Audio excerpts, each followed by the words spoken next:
Muito bem, salve, salve, meus amigos, como vocês estão? Tudo bem? Tenho plena certeza que sim. Mais uma vez, estamos aqui abrindo nossas câmeras e microfones para ter um papo. Hoje, claro, sobre cultura, sobre arte, mas muito mais sobre bater papo. É o que eu sempre falo, que é uma coisa que eu mais gosto, viu, Gazino? Para mim, bater papo sempre foi aquilo que a gente gostou de fazer na vida como jornalista. Eu acho que a entrevista é um grande bate-papo. E fazer isso de forma profissional, em entrevistas, para mim é uma delícia. Eu tenho aqui um amigo de longas datas, Wilson Gazino, a quem eu agradeço demais a presença. Trabalhei com o Gazino há alguns anos na Sabesp, cuidamos lá da comunicação da empresa, cuidamos do sistema de informações ao cidadão. Anos muito bons, e que deixaram boas lembranças. Eu acho que a gente fez um bom trabalho, e tanto que mantivemos um carinho muito grande, um respeito muito grande um pelo outro, que eu acho que isso é que pauta a vida, viu, Gazino? A gente ter respeito, a gente olhar e ver o que tem de melhor. Claro, discordamos uma, duas vezes, qual é o problema disso? Ainda bem que discordamos. Eu falo que quando a gente discorda, a gente vai se conhecendo mais. Mas eu quero começar o programa, pelo menos o da Mega Brasil, o Café Cultural, como eu começo sempre, e eu vou aproveitar esse programa, com certeza, talvez para a Rádio Setorial, vou aproveitar para o YouTube, daí o Gazino divulga nas redes dele também, porque eu acho que... Mas eu quero que você se apresente, meu amigo. Eu quero saber quem é Wilson Gazino por Wilson Gazino. Oi, Labastina. Assim, muito honrado, estou muito agradecido pelo espaço, por você abrir espaço para a gente conversar. É tão importante, né, como você falou, a gente conversar, a gente trocar ideias, né? Sim. Bom, como você falou, a gente trabalhou junto na Sabesp, na comunicação da Sabesp, um bom tempo, mas também trabalhei em jornais, trabalhei em televisão, né, em vários lugares do Brasil, sou aqui do Paraná, estou falando aqui de Curitiba, mas trabalhei em São Paulo, trabalhei em Salvador, então rodei bastante aí o país trabalhando em comunicação, principalmente em jornais, né? E por último, os últimos 10 anos aí na comunicação corporativa, né? Boa parte desse tempo, praticamente 10 anos na Sabesp, na comunicação, onde a gente teve muitas experiências interessantes, né? A gente conviveu lá. É uma empresa fantástica, com um grande número de consumidores, né? Então, você chega a muita gente, aquilo, né? O serviço que é entregue, a água, o tratamento de esgoto, chegam a muita gente. Então, uma experiência importante.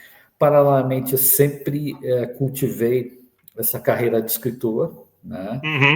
Sei alguns livros, primeiro um livro-reportagem sobre o caso Banestado, muito parecido aí com o Banespa em São Paulo, foi uma privatização bastante conturbada, com muitas questões duvidosas, e isso foi trazido numa CPI lá no Paraná, ou aqui no Paraná, melhor dizendo, e a gente retrata nesse livro todo esse processo.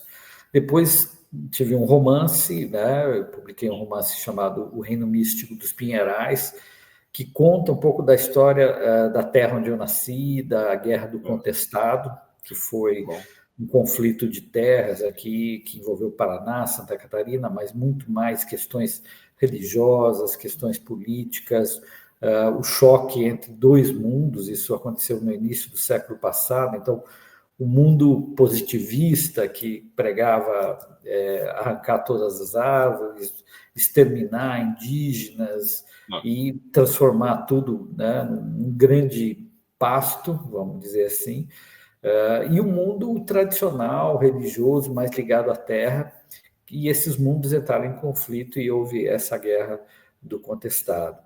Eu lancei um pouco mais tarde, em 2011, um livro de contos chamado Impermanências, e já em 2018 um romance chamado Distrópicos, que fala um pouco sobre esse conturbado momento político que a gente já vive aí há uns 10 anos, né? Muitas idas e vindas, né? E a queda das nossas utopias nesse período, que a gente esperava para o Brasil, desde aí o período da ditadura, o fim da ditadura, o que aconteceu, e os nossos sonhos foram se despedaçando, né, nesse período das nossas utopias. E agora, esse ano, recentemente, né, mês agora de outubro, eu lancei um novo livro, né, um livro chamado Tá na Hora da Gente Conversar. Adorei o título falando isso. A ideia é falar sobre isso, né? O subtítulo é Caminhos para buscar conexões verdadeiras em um mundo onde é cada vez mais difícil se comunicar. Então, a ideia é falar sobre isso, sobre essa crise da conversa, conversa como essa que a gente está tendo aqui. Isso se perdeu, né, Gazino? Na verdade, eu acho que uma das coisas que a pandemia poderia ter trazido de bom, assim, eu tenho que viver apartado, afastado. Isso não quer dizer que você tinha que viver isolado. Muito pelo contrário, essa rede que se formou, mesmo sendo virtual, era para as pessoas conversarem, era para as pessoas se olharem e conversarem, terem oportunidade de ouvir as outras pessoas. Mas criou-se um radicalismo tão grande no mundo, muito pela política, mas também por ideologias, também por preconceitos, também por intolerâncias, e que se prefere hoje em dia não conversar. Não, eu prefiro nem olhar para a cara dele, eu não quero nem sentar com aquela pessoa para conversar. De onde que vem isso? O ser humano sempre foi um ser, ele é necessariamente um ser que para viver em coletividade, apesar de não sei se a gente sabe viver em coletividade, mas existe uma necessidade de relacionamento, de conversa, de se entender, de se olhar o outro lado. Eu acho que o teu livro fala muito disso, mas isso está cada dia na prática mais difícil, né, meu amigo? Sim, é uma coisa que a gente sente. É óbvio que se você pegar as tecnologias novas, elas ajudam isso, porque as pessoas se fecham em bolhas, né? O algoritmo ele entrega para você quando você abre lá o seu Instagram, o seu Facebook, ele entrega para você, né? E threads, né? Todo X, eles entregam para você exatamente aquilo que você mais gosta, né? Uhum. Então eles entregam desde ofertas de o eletrodoméstico que você está procurando na internet. Comerciais, né? Parte comercial, né? Para mim só está entrando camiseta de cachorrinho hoje em dia, é fora do normal. Isso. Até temas políticos, religiosos, né? E aí isso está o radicalismo. As pessoas se fecham nessas bolhas, onde tem um viés de confirmação do pensamento delas. Então, aquilo confirma e confirma. E esses radicalismos, eles são quase sempre baseados no medo e no ódio. Então, esse sentimento vai aumentando. Você falou uma coisa muito legal, né? Da conversa aqui sobre discordância. A discordância em si, ela é natural e ela é salutar. Você discordando, você vai conversando e chegando a acordos, né? E aí discordar vem de cordes, né? Coração. Tá. O coração vai entrando em compasso, né? As pessoas vão concordando, vão entendendo que aqui a gente muda um pouco aqui, e chega em alguma coisa diferente que é uma construção conjunta. E, inclusive, assim, conviver com a discordância é uma arte, é necessário. Eu vou fazer um paralelo aqui. A gente sempre teve o radicalismo, tanto de esquerda como de direita, né? Isso sempre existiu. Mas você tinha blocos centrais, tanto direita como esquerda, que conversavam, né, mais ao centro e chegava a acordos. Às vezes não se chegava a acordo, mas dentro do possível havia uma convivência. Minimizava esses extremos, vamos dizer assim. Isso, não havia a intenção de matar o outro, havia a intenção de vencê-lo na eleição, ponto. Né? E hoje há muitas vezes, principalmente da extrema-direita, assim, de eliminar completamente a existência do outro lado. Né? E isso, na extrema-esquerda, também tem gente assim. Então, tem. Isso não é salutar, porque você quer uma unicidade de pensamento, né? Você quer que não haja o outro, né? A alteridade. Então, isso é completamente não é saudável. E, ao mesmo tempo, você que tem uma visão muito ampla, você sabe que a discordância também vem de visões de mundo diferentes, e aí você tem a diversidade. Na diversidade você tem a inovação, a criatividade, o crescimento, a Perfeito, evolução. perfeito. Não há evolução se você não tem diversidade de pensamento, né? Na própria ciência, né? Eu já entrevistei aqui alguns cientistas que lançaram obras na própria ciência, né? Eles falam assim: a ciência é a arte do erro. Você vai errando, até que um dia se acerta alguma coisa e você muda o mundo com esse acerto. Mas se você não errar, você nunca chega naquilo. E não tem o problema de errar não existe. Ao contrário, é salutar esse erro, você vai se aprimorando. Quer dizer, não, só que isso começa, a gente fala muito, né? E a gente vive essa questão política, mas isso está em tudo, né? Hoje em dia a gente tem esses extremos e que levam até a questões físicas, também na espiritualidade, em questões religiosas, assim, hoje é o famoso assim, o meu é o certo e o teu é o errado. Tem na questão de futebol, tem aquela coisa que nossos avós falavam, né? Futebol, religião, política, não se discute. Mas esses extremos e todo, olha, eu sou palmeirense, eu não sou corintiano. Mas assim, então você palmeirense tem que morrer. Eu sou um bandista, então você evangélico tem que morrer. Gente, não é morrer. Ele tem que sentar e conversar. E tem técnica, né? No teu livro você coloca técnicas para que as pessoas possam sentar e conversar e se entender. Sim, sim. O livro tem técnicas sobre isso, né? Ele mostra algumas dessas técnicas. Uma delas é a comunicação violenta, criada por um psicólogo norte-americano chamado Marshall Rosenberg.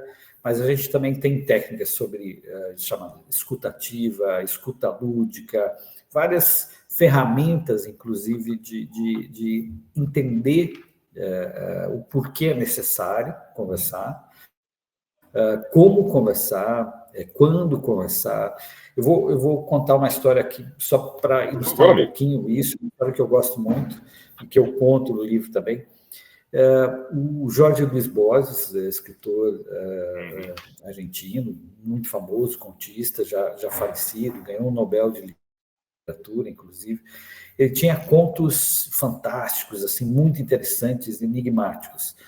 E um livro dele chamado O Livro dos Animais Fantásticos, ele conta a história de um ser chamado Hide Behind, que uma tradução livre é escondido atrás. Esse ser mora nas florestas do Canadá e assusta os lenhadores que entram na floresta sozinhos para buscar lenha, para cortar árvores. E aí, quando o lenhador está lá sozinho na floresta escura, ele sempre pressente esse ser chamado Hide Behind atrás dele. Ele sempre sente aquilo, mas por mais que ele se vire rapidamente, ele se volta e nunca consegue ver o ser. Ele sempre está atrás. Está sempre atrás. Então aquilo causa calafrios, causa medo, mas ninguém nunca viu aquele ser. Né? Essa história termina assim, é bem enigmática, você termina de ler e fica pensando, mas o que ele quis dizer, né? O que ele quis dizer com isso? Isso. Algumas décadas mais tarde, um outro escritor chamado Ítalo Calvino, que é italiano-cubano, ele escreveu um livro chamado Por que Ler os Clássicos? E aí ele vai falando de alguns livros clássicos, e ele fala desse livro do Borges e especificamente desse conto. E ele tem a explicação dele, que eu achei fantástica. Ele diz assim, o que o Borges quis dizer com essa história, né, com a imagem do Hide Behind, é que nós somos seres, evidentemente, que enxergamos o mundo 180 graus. Por mais que você se vire, você não vê o que está atrás de você. Por mais que você ouça os seus ouvidos, né, todos os seus sentidos, seu tato, tem um limite. E a gente precisa do outro ou dos outros seres humanos, para a gente enxergar o mundo na sua totalidade. Ou seja, Legal. quando você tem uma posição radical, você não está enxergando o resto do mundo, a posição do outro, a visão do outro, o ponto de vista do outro. Então, você limita a sua vida, você limita a sua maneira de agir. Então, quanto mais radical, mais limitado. Você não vai enxergar a totalidade das coisas. E para você tomar decisões, seja na esfera política, seja na esfera pessoal, né, uma família onde as pessoas não conversam, uma empresa que não ouve seus clientes, os demais stakeholders, um casal onde um não escuta o outro, você começa a se limitar e suas decisões vão sempre ser limitadas. Então, por que é importante conversar? Para ouvir, para enriquecer a sua vida, né? Inclusive para ter mais prazer, para viver a vida mais plena. Né? Então, por que eu preciso conhecer outras religiões, outras filosofias, outros pontos de vista? Para ampliar a minha vida. Então, começa nesse ponto, na necessidade que a gente tem para que a nossa vida seja vivida plenamente, de escutar os outros, de ouvir. E hoje em dia está todo mundo querendo correr o tempo todo, não quer escutar, ou quer escutar, bota no WhatsApp a fala do outro na velocidade 2. Velocidade 2, rapidinho. Eu não entendi metade das palavras, mas tudo bem, deixa para lá. Não está tudo bem. Isso, então, assim, a gente está perdendo essa possibilidade, essa necessidade da escuta, né? Para enriquecer as nossas vidas, para a gente poder viver, tomar decisões melhores, ser mais feliz, né? Então, todo esse processo começa aí, da gente aprender a escutar. Por quê? Porque hoje todo mundo quer falar, mas ninguém quer escutar. A empresa quer falar, quer contar as suas façanhas na internet, as pessoas querem mostrar, olha como eu sou legal, como eu sou bacana, e ninguém quer escutar o outro. E isso gera um movimento que todo mundo quer falar, ninguém quer escutar. Então, isso nunca vai ser conversa. Né? É que teve uma fase, né, Gavino? Teve uma fase das ciências e técnicas da administração, da sociologia e tal, onde se falava muito na proatividade. Você tinha que ser proativo, você tem que se colocar, você tem que se mostrar, você não pode ficar na retaguarda, você tem que sempre estar na liderança. Então, essa proatividade era assim: eu quero falar, eu quero me mostrar, eu tenho algo a dizer. Ok, todo mundo tem algo a dizer.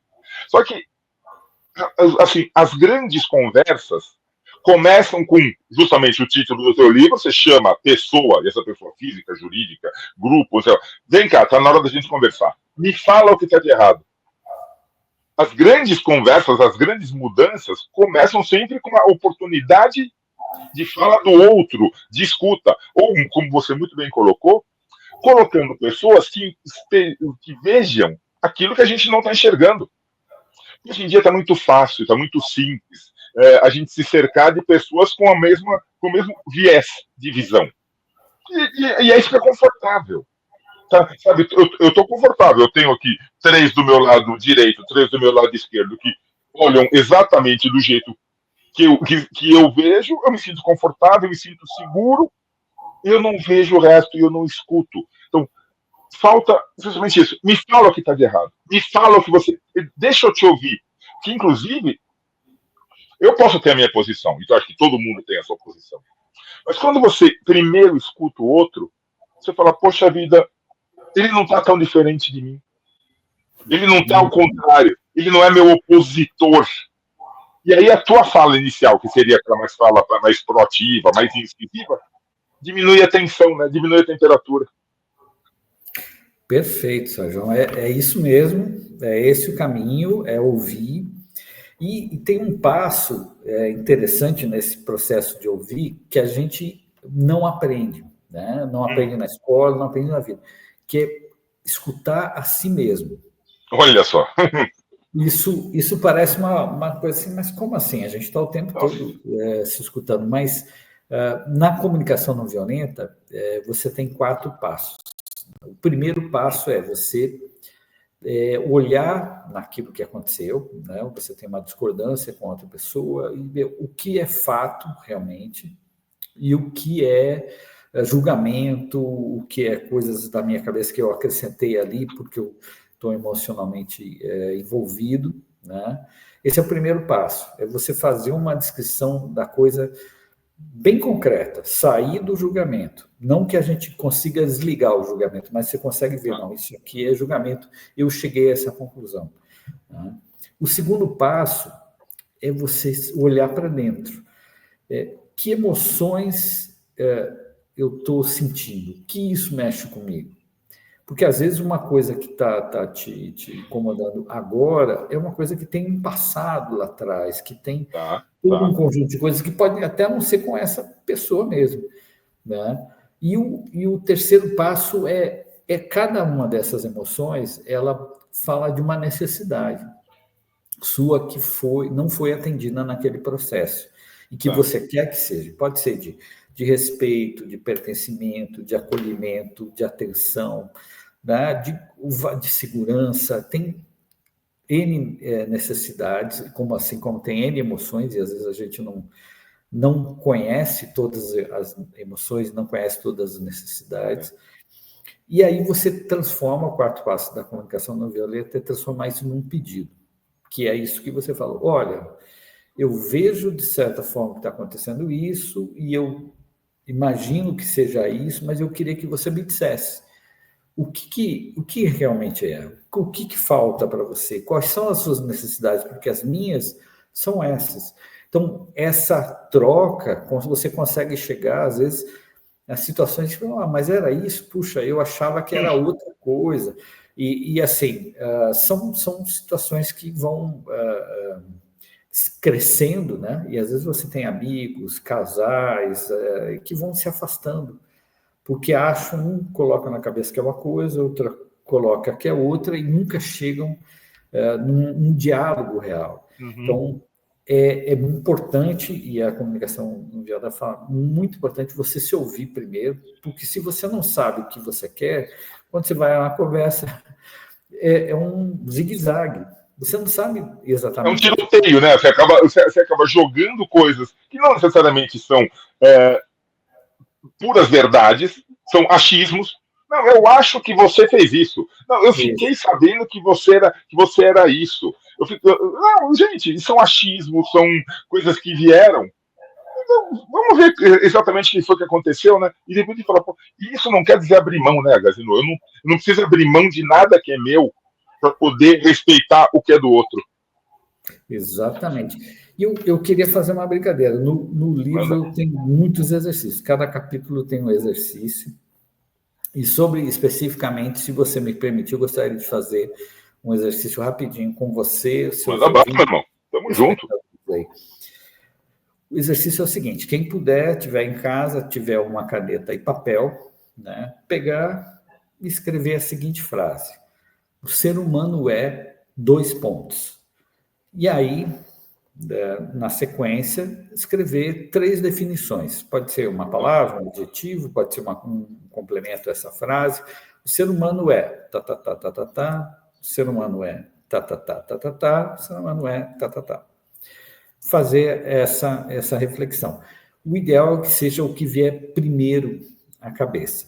Tá? O que vier mais, sem querer elaborar, sem querer filosofar, mas colocar aí. E eu vou fazer um desafio para você, Sérgio. Não vou pedir para você falar aqui ao vivo o que é, mas para você... fala, você vai não tem o menor problema. Essa reflexão também. Se você disser para mim, pronto, já pensei 3 coisas. Eu já pensei 3 coisas. Quando você falava, você sabe que eu sou rápido, eu penso. Você é rápido. Aí, a segunda parte do exercício. Você vai onde estava escrito o ser humano é, risca, e no lugar você escreve eu sou. Eita. Essa é a grande reflexão, né? E a gente, quando faz isso em grupo também, em treinamento, a gente pede, não precisa falar, mas reflita o que isso traz para você. Porque muitas vezes a gente está tão armado e a gente está julgando o outro. Mas, na verdade, a gente julga o outro à medida que a gente se julga. O quanto a gente é exigente com a gente mesmo, a gente joga isso para fora. O quanto a gente se reprime, a gente reprime o outro, o quanto a gente não está se amando, né, direito, se tratando bem, se acolhendo os nossos erros, a gente não vai conseguir acolher o erro do outro também. Então, esse é um exercício de interiorização, de olhar para dentro, porque enquanto a gente não olhar para dentro, a gente não vai conseguir. E não vai resolver conflito nenhum. Da intolerância religiosa, por exemplo, né? É muito comum você ver aquele sujeito mais intolerante, por exemplo, é muito comum algumas religiões aí que têm muito fanatismo serem contra o homossexualismo, por exemplo. Sim. E elas pregam até a morte dessas pessoas, transformações e tal, como se aquilo fosse uma coisa demoníaca, né? Muitas dessas pessoas, elas sentem esse tipo de impulso, que é natural, a gente Freud explica, os psicólogos falam melhor disso, e é natural, e não é que isso seja uma tendência, isso é muito mais complexo, muito maior que isso, mas elas veem isso nelas mesmas, e aí, para se auto-reprimir, elas saem com uma violência em relação aos outros. Isso vai para vários impulsos, várias formas de pensar que a gente tem. Então, assim, essa radicalidade, ela vem de uma radicalidade a si mesma. Se você não quer ver os outros felizes, porque você não se deixa ser feliz. Você não se trata bem, então você não trata os outros bem. Você vê um colega relaxando durante o trabalho, como você é ansioso e não se deixa relaxar, vai brigar com ele, você vai discutir. Então, assim, essa forma de se tratar é que consegue aliviar essa pressão para que você possa conversar. Senão você não vai conversar, você vai só cobrar, ou tentar manipular, ou mentir, ou agredir, né? Ou culpar, tentar gerar medo, culpa no outro. Isso não é uma conversa, isso é uma tentativa de manipular. Porque o que você está dizendo é o seguinte: você precisa se sentir pertencente. As pessoas precisam se sentir pertencentes a um grupo. Isso é fundamental. A partir do momento que eu não consigo, que eu tenho um pensamento, seja esse pensamento qual for, você falou, eu sou intolerante ao homossexualismo, eu tenho um preconceito racial muito grande, e tem pessoas que hoje em dia estão expressando um preconceito racial como eu nunca vi na vida. É uma coisa que o pessoal está falando coisas que, gente, dá calafrios. Preconceitos religiosos, outros tipos de preconceito, e preconceitos, até só, eu não consigo relaxar, mas eu vejo que tem um ou dois ali relaxando. Eu não vou buscar técnicas para que eu relaxe, eu preciso incomodá-los. Eu preciso tirar eles do conforto para que eles venham para o meu grupo. Quando eu estou no grupo, todo mundo aqui é intolerante. Eu estou bem. Todo mundo aqui é ansioso. Eu estou bem. O se sentir bem não é se melhorar, é trazer as pessoas do grupo para o teu estado. E não é por aí, gente. É se olhar, né? Isso que você falou. É se olhar. Eu falei, o ser humano. Ser humano é egoísta. Eu sou egoísta. Então, o que eu preciso? Eu preciso estar cercado de pessoas egoístas para me sentir bem. Eu sou intolerante, eu não suporto. Não é meu caso, por favor, mas eu sou intolerante. Então, o que eu preciso? Me cercar de pessoas intolerantes para que eu me sinta pertencente ao grupo. Aí fica fácil, né? Só que fica fácil, mas não fica bom. Exatamente, porque não relaxa, né? Isso é uma contínua batalha daí. Se todo mundo é inimigo, eu estou o tempo todo em batalha. E essa batalha, como você falou, é com a gente mesmo, é a nossa sombra, né? Você tem uma área de sombra, você tem uma área de dúvidas sobre você, por exemplo, a questão religiosa, né? O sujeito que é muito radical, ele está lutando com aquilo o tempo todo, ele está assim, outro. Mas como o outro é feliz se ele não é comigo, ou não concorda comigo, não está exatamente da forma, vivendo da forma como eu acho que é correta. Será que ele tem razão? Não, ele não pode ter razão. Eu tenho que convencer ele. E se você é muito confiante naquilo que você acredita, Você não precisa ficar convencendo o outro. Você vai falar, olha, sei lá, eu sou da Umbanda. É assim, é muito bacana, é bonito e tal. O outro fala assim, mas eu não concordo. Não, mas para mim ponto. Eu não vou queimar você numa fogueira porque você não acredita. Não existe isso, sabe? E aí nós estamos no século XXI, cada um acredita naquilo que ele quiser e você tem que respeitar. Não é por isso que o sujeito fala assim, não, eu sou taoísta. Tá bom, não preciso virar taoísta, mas eu posso te aceitar, sabe? Deixa eu conhecer, né? Deixa eu conhecer, me explica, eu não conheço, sabe?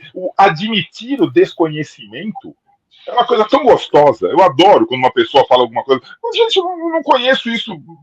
Deixa eu conhecer, me mostra. Não quer dizer que eu vá seguir, não quer dizer que eu vá por aquele caminho, mas me mostra.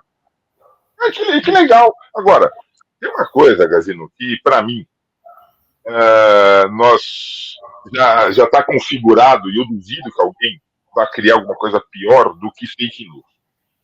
Não que fake news seja uma novidade. Nós sempre tivemos fake news na história. Nós, como jornalistas, o combate às fake news sempre foi uma coisa muito. Nunca teve esse nome, né? Mas é aquela coisa.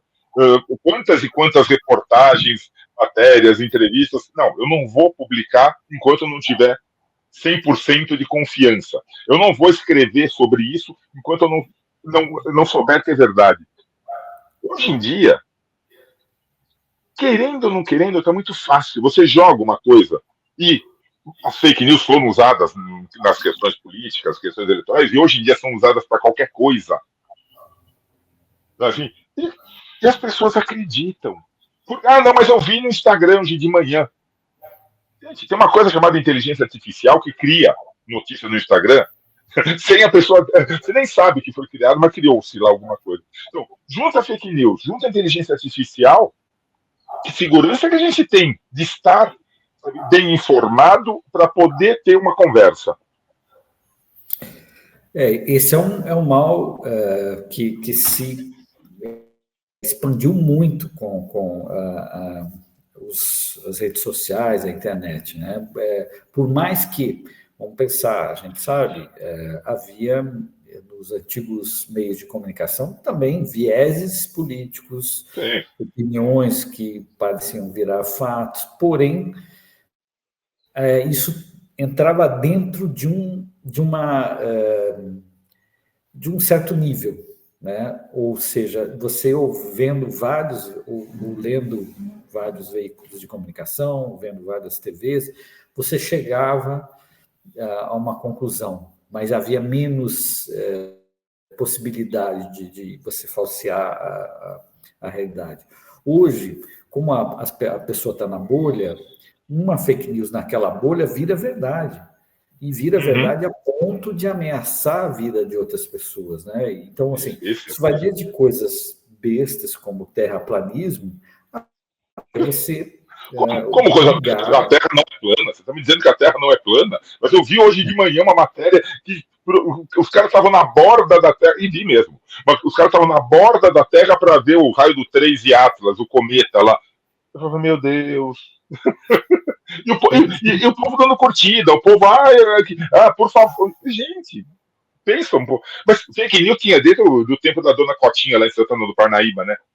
Você viu que a filha lá do rapaz da Casa 32 chegou às 4h30 da manhã. Nossa, a fofoquinha já era uma fake news, mas não tinha a repercussão que tem hoje, né?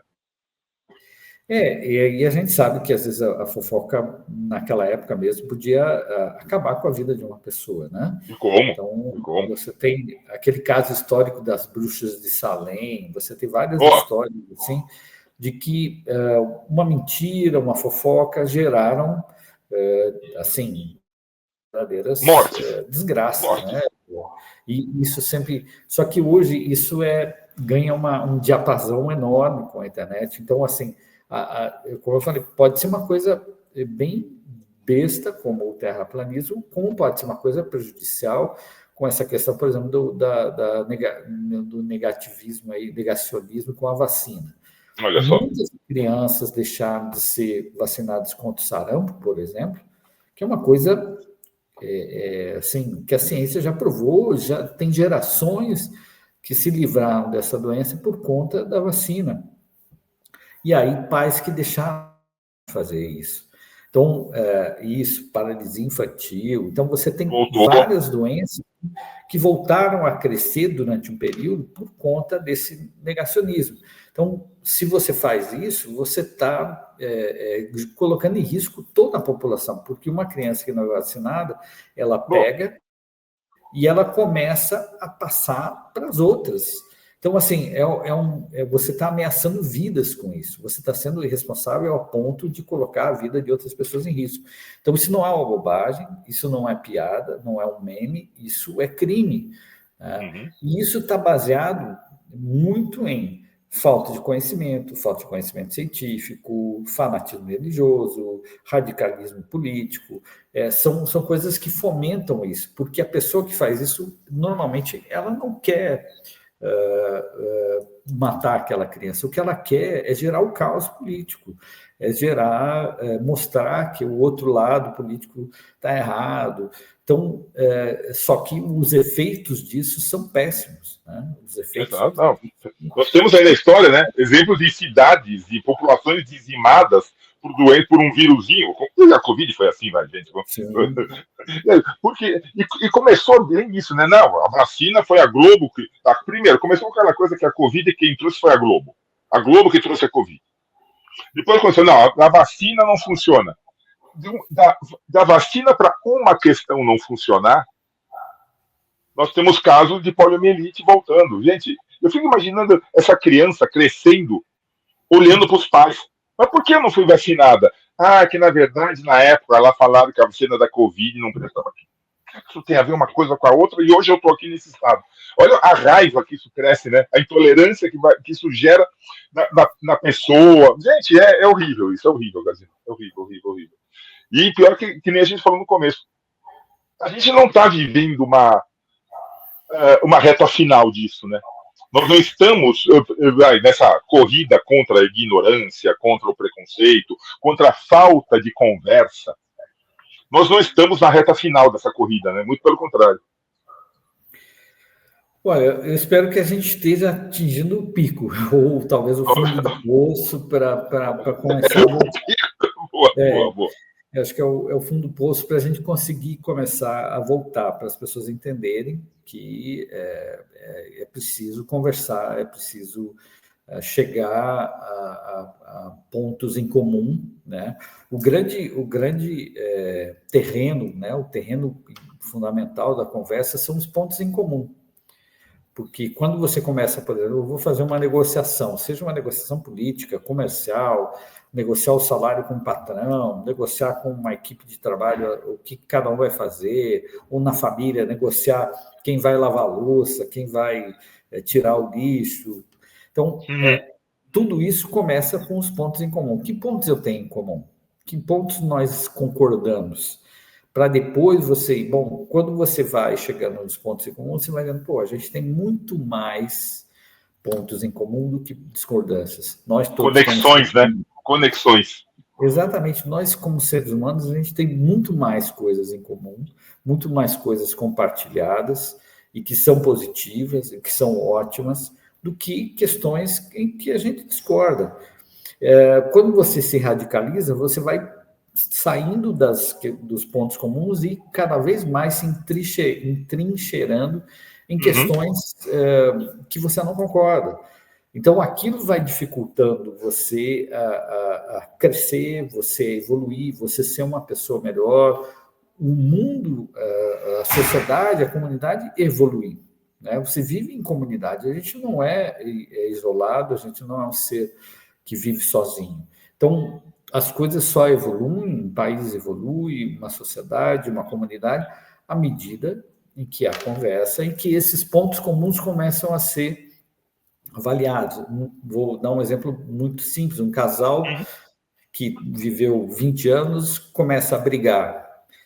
Se eles começarem a olhar só os pontos que eles discordam, eles realmente vão acabar se separando, mas se eles começarem a olhar, bom, mas a gente tem uma visão de mundo igual. A gente tem filhos, a gente tem uma história, a gente tem momentos românticos, a gente tem familiares, amigos que a gente compartilha, a gente tem uma casa, a gente tem um sonho construído. Então você começa a ver, poxa, mas a discordância sobre lavar a louça não é tão grave assim. A gente pode conversar sobre isso. Então, a conversa, né, e seja um casal, uma família, uma empresa, o que for, a sociedade inteira, ela começa com isso, de você achar esses pontos comuns, de você diminuir a temperatura, como você falou há pouco aí, e começar a tentar achar pontos onde você pode chegar em situações de acordo, né? Pequenos acordos. A construção da confiança é importante aí, porque quando você quebra a confiança pode ser reconstruída, mas ela exige esforço, exige o que a gente chama de micropromessas, né? Você começa com coisas pequenas, mostrando que é confiável, aí você vai... É como um adolescente que quer sair de casa, os pais falam, bom, tudo bem, mas você volta hoje às 11 da noite, beleza. Se o adolescente, na primeira vez, ele já voltou às 2 da manhã, pronto, já quebrou a confiança. Mas se ele volta às 11, daí o pai e a mãe, bom, então amanhã, na próxima semana, você pode voltar à meia-noite. Então, isso vai criando confiança, né? Isso em qualquer relação, seja, inclusive, né, como a gente fala, isso vale para todas as relações, inclusive na política, na área empresarial, na área comercial. A política, na verdade, é a arte das relações, né? Quando tem muita gente que fala, a gente não pode, você não pode meter política em tudo. Eu falei, gente, mas a política está em tudo. A política é a arte das relações. Então, sim, você citou uma palavra, que está no teu livro, e que as pessoas não valorizam, que é valorizar histórias. Sim. Todas as pessoas têm histórias a serem contadas. Todas as relações têm histórias a serem lembradas. Como você entrou na empresa? Eu mandei currículo, fiz concurso, como é que foi? Como que você ficou? Como que você saiu da empresa? Uma história. Como que você conheceu aquela pessoa? Como que você aderiu a religião? Que a fé falou para mim mais alto aqui, mais alto ali. Quer dizer, mas você tem histórias. E essas histórias não podem ser quebradas tão facilmente. E não conversando é quebrar a história.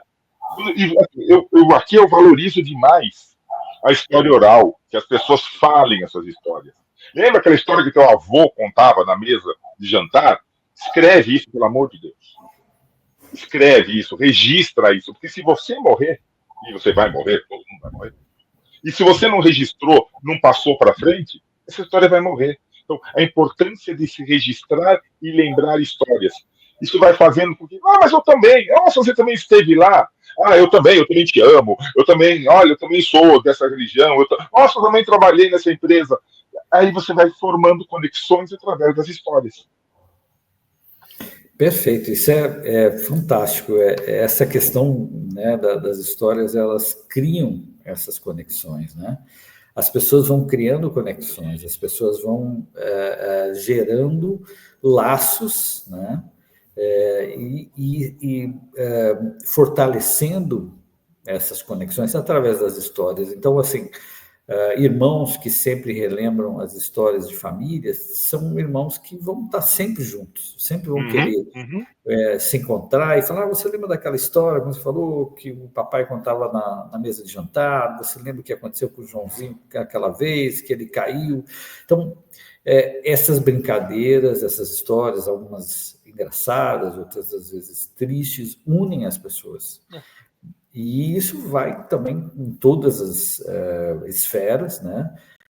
Você tende a gerar energia com isso. Exato. Você tende a gerar uma energia positiva, afetiva, de união, de crescimento, de possibilidade de gerar novas histórias, inclusive. Né? O livro, a capa do livro que a gente desenhou foi uma ideia até, ela é uma espécie de tricô aqui, de bordado, formando uma ponte com fios, porque eu lembro das histórias da minha avó, da minha mãe, tias, né, ali fazendo tricô, fazendo bordado e conversando e contando histórias da família. E isso gerava um sentimento muito forte de entender a vida, porque as histórias elas nos ajudam a abarcar, a entender a profundidade da vida, a organizar as nossas experiências, a entender como a gente vive e sobrevive às coisas que a vida traz, né? Então, essas histórias nos trazem essa possibilidade. E elas unem o mundo, né? Porque, assim, como seres humanos, a gente tem uma história em comum. A gente tem uma evolução em comum, a gente tem aprendizados em comum. A gente só está aqui porque outras pessoas passaram por diversas coisas. E é muito triste a gente chegar no século XXI e ter coisas como guerra. A gente tem guerra na Ucrânia, a gente tem guerra na Palestina, a gente, como você falou, do racismo, né, com toda a história que foi o racismo aqui, com a escravatura, com tantas coisas tristes que aconteceram, com as perseguições, com a marginalização de uma população, né, até da esfera econômica, da esfera política, da esfera social, e que continua ainda na cabeça de algumas pessoas que estão assim atrasadíssimas, né? O preconceito contra várias coisas, machismo, né? Tanta coisa que existe ainda que já deveria ter sido ultrapassada, mas que ainda as pessoas esquecem das histórias que aconteceram, esquecem de um passado construído com dor, com sofrimento, com luta. E aí a gente precisa trazer sempre essas histórias à tona, contar e recontar questões como a perseguição dos judeus na Segunda Guerra, todo o sofrimento que já foi, que deveria ficar no passado, e essas histórias, as histórias de vitória, as histórias de conquista, de conseguir ser todos esses obstáculos a nós todos como seres humanos deveriam estar sempre sendo recontados, mostrando que é possível, mostrando que dá para ser muito melhor do que a gente tem sido, né? Sem dúvida. Graciano, conta pra gente, onde que é possível encontrar está na hora da gente conversar, caminhos para buscar conexões verdadeiras em um mundo onde é cada vez mais difícil se comunicar? O livro já está disponível na Amazon, né, online, e algumas outras livrarias online, tá? No dia 22 de novembro, a gente vai fazer o lançamento na Livraria da Vila, em São Paulo, no pátio, na Livraria da Vila do Shopping Pátio Higienópolis, no dia 22 de novembro, é um sábado, a partir aí das 18 horas a gente vai estar lá, e o livro vai estar disponível na Livraria da Vila. Então, aos poucos, ele vai chegando nas livrarias físicas, mas, por enquanto, mais fácil é encontrar nas livrarias online, e a Amazon é a mais fácil, não estou aqui falando propaganda, né? Mas é o caminho mais fácil para quem quiser aprender um pouco mais sobre comunicação entre as pessoas, sobre como criar conexões. E um parêntese aqui, né? O livro começou por um problema com a minha filha, uma coisa assim, minha filha já adulta, e a gente não conseguia conversar, a gente brigava muito, discutia muito, e eu falei, cara, eu tenho 30 anos de comunicação, estudei isso, fiz... Como, né? E eu não sei conversar com a minha filha. Então, assim, o que eu precisava fazer? Eu já estudava algumas coisas de comunicação não violenta, escuta, mas eu precisei me aprofundar ainda mais nisso, e o livro é um pouco fruto disso. Então, muita gente tem problemas que vão desde a esfera pessoal, né, casais, famílias, amigos, até... né, o livro fala de experiências em empresas, na minha vida profissional, pessoas que lideram equipes, comunicação entre equipes, comunicação das empresas com a sociedade, com os seus clientes, e também a esfera, a gente fala do todo, né? A nossa ligação com o nosso mundo ao redor. Você pode pensar no universo, na comunidade, também você pode pensar no todo, algo maior, como Deus, como... Então, a gente tem ligações que vão muito além da nossa ligação mais próxima. A gente está ligado a um todo também. E a gente fala, né? O conversar com Deus é uma das melhores coisas. E vale, tudo aquilo que a gente falou aqui vale. Senta, quero conversar com Deus. Primeira coisa, Deus, o que você tem para me falar? Ah, mas eu não escuto nada. Se cala. Tenta ficar um pouquinho quieto que você vai...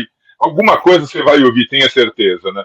E, Gazino, quem quiser te encontrar nesse mundão sem porteira, você está em redes sociais, como é que tem? Onde está o Wilson Gazino por aí?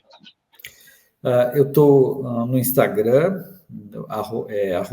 @Wilson Gazino, o Wilson com W e N no final, e o Gazino com Gasino, Wilson Gazino, @Wilson Gazino, e também esse é o meu e-mail, wilsongazino@gmail.com, pode conversar comigo, está sempre na hora da gente conversar. Estou no LinkedIn também, como Wilson Gazino. Então, quem quiser conversar, saber um pouco mais sobre o livro, a gente faz também treinamentos, palestras. E a gente está... Acho que é importante. É importante isso, é importante. Ah, mas eu tenho líderes que se comunicam muito bem. Isso é o que você acha? E líderes, eles falam em todo, desde uma gerência, a dirigentes religiosos, a pais, a mães, filhos. E eu sempre falo, Gazino, é muito fácil a gente ensinar a cúpula. E os RHs da vida se preocupam muito em ensinar a cúpula, mas esquecem de ensinar, às vezes, a base. Ah, você tem que saber liderar. Não, mas peraí. Você sabe ser liderado? Isso é uma discussão que a gente é capaz de ter outro dia aqui, quando você voltar aqui para bater papo com a gente.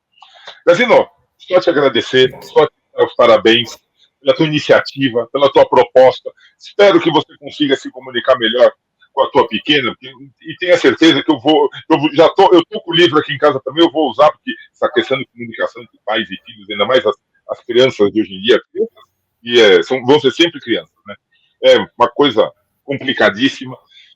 Espero que você tenha muito sucesso, meu amigo. Espero que você tenha extremo sucesso e que não pare nesse livro. Continue escrevendo. A gente precisa da mente de Wilson Gazino criando para a gente ser mais feliz. Sérgio, muito obrigado pela oportunidade e parabéns para você também pelo seu trabalho fantástico aí, levando ideias, conversando com as pessoas, né? Isso é maravilhoso. Espero que continue sempre crescendo, porque você está fazendo um trabalho incrível aí. Muito obrigado de novo. É isso aí. E a todos vocês que escutaram mais essa edição aqui dos programas, onde eu vou jogar esse bate-papo com o Gazino, meu muito obrigado. A gente volta logo com mais uma conversa tão gostosa como foi essa com o Gazino. Tchau, meu amigo. Obrigado. Tchau, tchau.